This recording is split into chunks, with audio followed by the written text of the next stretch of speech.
మీకు తెలుసా మన డిఎన్ఎస్లో 8% వరకు మన పూర్వీకుల యొక్క శరీరాల్లో ఉండే వైరస్ ఉంటుందని?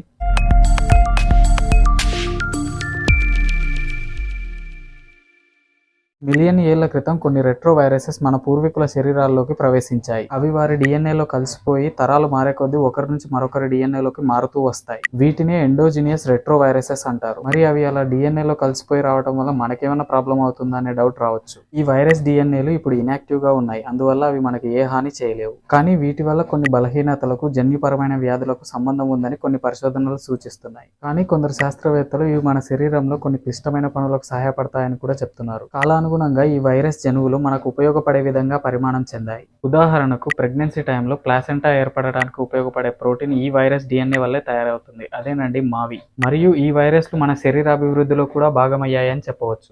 మరియు శాస్త్రవేత్తల కొత్త ఆవిష్కరణ ఏంటంటే జీనోమ్ మ్యాపింగ్ వల్ల మన శరీరంలో ఉండే వైరస్ జీన్స్ గురించి ఇంకా అధికంగా తెలుసుకోవచ్చు.